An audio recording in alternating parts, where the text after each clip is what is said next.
오늘은 방송하는 날이 아니고 원룸 생활 상식 세 번째 코너예요. 첫 번째 코너에서는 퇴실할 때 중도 퇴실하고 뭉시적 갱신을 설명했어요.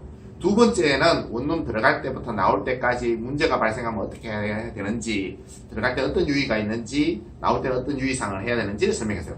오늘 세 번째 코너는 보편적인 시세를 영대 앞에 있는 보편적인 시세를 말씀드릴 거예요. 그리고 하나 추가하자면, 그러면 원룸을 잘 고르려면 어떻게 해야 하는지 그것을 설명드릴 거예요. 일단 영대는 동네가 매우 중요하기 때문에 동네 지도상에서 동네를 설명할게요. 이 지도를 익숙하지 않은 분한테 설명드리기 그렇긴 하지만 그래도 제가 웬만하면 설명을 잘 해볼게요. 자, 이게 영대에 있는 이 노란 색깔과 이 금방 내가 그렸던 이 부분이 영대예요. 영대 부지, 학교가 있는 부지.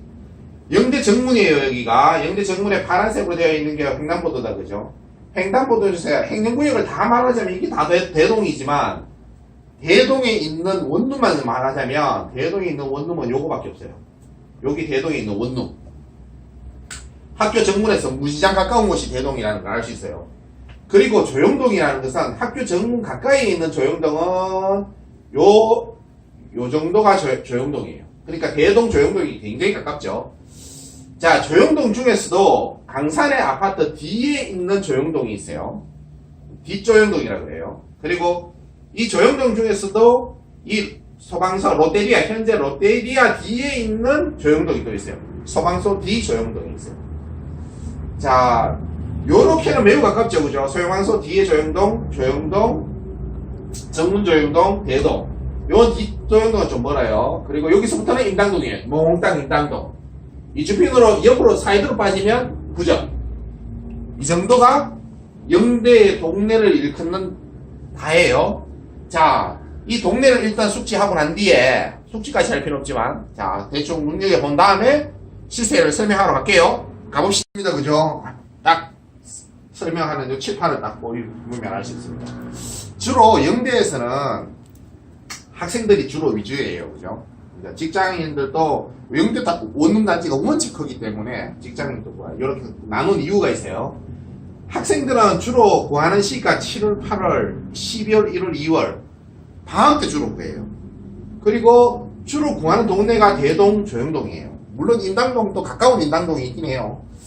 자, 주로 이렇게 구하는데 이 동네를 기준으로 했을 때 원룸의 가격이 20만원 이하, 20에서 22, 25에서 28, 30에서 33, 35 이렇게 5단계로 나누어지고 이 단계에 단계를 넘어갈 때마다 가격도가 확 차이 나요. 유달리 차이 나요. 35 이상 되는 거는 신축이에요. 지가지고 4년 이내에 있는 것들이나 아니면 준신축이지만 굉장히 깔끔하게 잘 관리했거나 이런 정도가 35만원 이상이에요. 그리고 30에서 33 정도는 이거는 대체로 리모델링 했는 방이 이렇게 방이 굉장히 크거나 리모델링 했는 방. 25에서 28짜리가 가장 보편적인 중간적인 방인데 요새는 25에서 28만원짜리 보다도 오히려 30에서 33만원짜리가 더 많이 팔려나가요. 그러니까 좀 더 좋은 방을 선호하는 경향이 있어요. 예전에는 25에서 28만원짜리 제일 많이 들어갔어요. 제일 많았고. 그렇고 20에서 22만원짜리들은 좀 저렴한 류에 속하는데 간혹 구축에서 리모델링 하지 않고 약간 깔끔도가 떨어지는 방들이 이 정도 가격을 하는데 많지는 않아요. 숫자가. 이런 방들이 20 이하 방들은 방도 제면하고 오픈형일 가능성이 크고 그런 깔끔도도 많이 떨어지고 해요. 그렇지만 저렴하다는 이유로 그걸 선택하는 경우가 있어요. 요게 보편적인 시세고 학생들은 대체적으로 여기나 이 중간 단계나 요 리모델링 했는 방을 선호를 해서 들어간다. 물론 신축을 선호를 해서 들어가는 분들도 꽤 있어요. 요새는 오히려 이쪽 밑으로보다는 위로 많이 올라가려는 경향이 있어요. 자, 그렇고 대동 조영동에는 이런 정도의 가격을 형성하고 있다. 자, 직장인들이라고 적었는데 물론 이런 여기는 걸어서 한 적어도 7분 이상 들어가는 7분에서 15분 사이에 있는 그런 원룸의 시세예요. 요거는 가까운 5분 이내에 있는 원룸의 시세고. 자, 직장인의 이라고 적었지만 좀 거리가 먼 직장인들은 학교랑 가까울 필요는 없으니까요. 자, 주로 직장인들이 원하는 가격대는 주로 요 가격이긴 해요. 23만원에서 25만원 사이 요도 중간 정도의 가격을 원하긴 해요. 직장인들도 신축, 멀어도 신축은 35만원 이상이에요. 간혹 먼 것 중에서 30만원, 32만원 요 정도 하는 것도 있어요. 간혹. 자, 그런 것들도 충분히 이제 소개받으실 수 있는데, 미약간에 보편적으로 설명하자면 23만원에서 25만원짜리를 제일 많이 구하는 편이고 18만원, 20만원짜리도 많이 구하는 편이에요. 오히려 여기가 두 칸째와 세 칸째가 많이 구하시는 편이고 비싼 방을 구하는 사람들이 간혹 있고 그래요. 15만원짜리 이하 방도 있어요. 15만원짜리 이하 방들 중에서 13만원 이하 방은 거의 찾기가 힘들어요. 13만원짜리가 있으면 공용 세탁기나 뭐 이런 거예요. 그리고 13만원 이하, 그러니까 12만원 이하로 내려가면 지하방이거나 막 이렇게 돼요. 15만원짜리 방들은 있어요. 지상방 중에 15만원짜리 방은 있는데 13만원 이하 방 되면 거의 찾기가 힘들다는 거. 그러니까 자, 요 정도의 가격을 가지고 있어요. 이게 영대에 가까운 곳, 영대 먼 곳의 보편적인 시세예요. 그러면 원룸을 어떻게 하려면 잘 구할 수 있느냐? 원룸은 객관적으로 좋은 원룸을 구하는 것이 잘 구하는 건 아니잖아, 그죠? 자기의 형편이 있어요, 그죠? 나는 매달 월세라고 지불할 수 있는 게 20만원이다. 20만원짜리 중에서 제일 좋은 방을 구하고 싶어요. 그렇게 되면 물론 시간이 급해서 오시면 어쩔 수 없는 노릇이지만 될 수 있으면 예약을 하면 좋아요.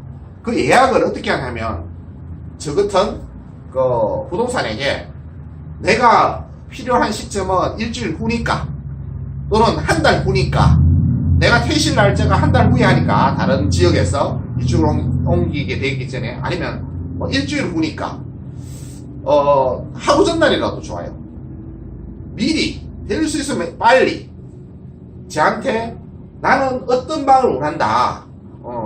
내가 시세를 모르는데 내가 시세 금방 설명했잖아요, 그죠? 아마 이게 추상적이라서 난 잘 모르겠다. 그렇다면 이 칸이나 이 칸 두 개에 걸쳐서 봐주세요 하면 방을 한 20개 정도 뽑아요. 이 한 칸당 10개 정도 뽑을 수 있어요, 우리가. 쫙 뽑고 그 중에서 10개 정도를 다 봐요, 우리가. 다 보고 제일 낫다 싶은 걸 체킹 딱딱 해놔요.